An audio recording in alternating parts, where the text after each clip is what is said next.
ಇತ್ತೀಚೆಗೆ ನಿಧನರಾದಂತಹ ಆದರ್ಶ ಮಹಿಳೆ ಶ್ರೀಮತಿ ಚೆನ್ನಮ್ಮ ದೇವೇಗೌಡರ 11ನೇ ದಿನದ ಪುಣ್ಯ ಸ್ಮರಣೆ ಅಂಗವಾಗಿ ಬಾಣುಪುರ ತಾಲೂಕಿನ ಕೆನ್ನಾಳು ಗ್ರಾಮಸ್ಥರು ಪಕ್ಷಾತೀತವಾಗಿ ಗ್ರಾಮದ ಸಮೀಪದಲ್ಲಿರುವ ಹೆದ್ದಾರಿ ವೃತ್ತದಲ್ಲಿ ಶ್ರೀಮತಿ ಚೆನ್ನಮ್ಮರವರ ಬೃಹತ್ ಭಾವಚಿತ್ರಕ್ಕೆ ಪೂಜೆ ಹಾಗೂ ಪುಷ್ಪಾರ್ಚನೆ ಮೂಲಕ ನಮನ ಸಲ್ಲಿಸಿ ಸಾರ್ವಜನಿಕರಿಗೆ ಪ್ರಸಾದ ವಿತರಿಸಿದರು.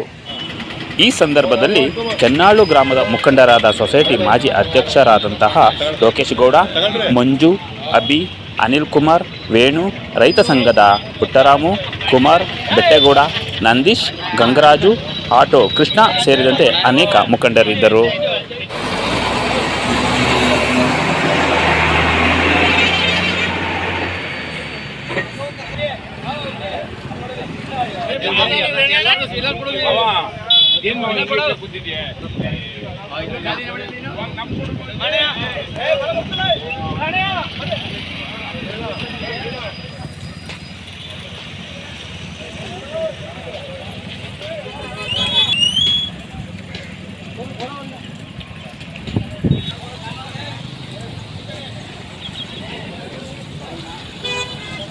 ದೇವೇಗೌಡರ ಧರ್ಮಪತ್ನಿಯಾದ ಚೆನ್ನಮ್ಮಾಜಿಯವರ 11ನೇ ಪುಣ್ಯ ಕಾರ್ಯವನ್ನು ಕನ್ನಡ ಗ್ರಾಮಸ್ಥರು ಸೇರಿ ಎಲ್ಲರೂ ನೆರವೇರಿಸಿದ್ದೇವೆ.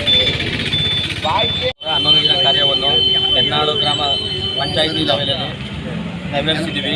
ಚೆನ್ನಮ್ಮನವರ ಆದರ್ಶ, ಅವರ ಸರಳತೆ, ಸಜ್ಜನಿಕೆ ಎಲ್ಲರಿಗೂ ಮಾದರಿಯಾಗಿ ಮುಂದೆ ಯಾವುದೇ ರೀತಿಯಲ್ಲಿ ಏನೇ ಆದರೂ ಜನಗಳು ಅವ್ರ ಕಡೆಯಿಂದ ಕಲಿಯಬೇಕಾದ ವಿಶೇಷವಾದ ಗುಣಗಳು ತಿಳ್ಕೊಂಡು ಒಂದು ಅವ್ರ ಬಗೆಯಲ್ಲಿ ಗೌರವವನ್ನು ಕೊಟ್ಟು ಮುಂದಿನ ದಿನಗಳಲ್ಲಿ ಅವರ ಆದರ್ಶವನ್ನು ಪಾಲಿಸಬೇಕಾಗಿ ದೇವೇಗೌಡರ ಇವತ್ತಿನ 11ನೇ ದಿನ ಕಾರ್ಯ ಅವರ ದೇವರವರ ಆತ್ಮಕ್ಕೆ ಶಾಂತಿ ದೊರಕಿ ಅಂತೇಳಿ ನಾವು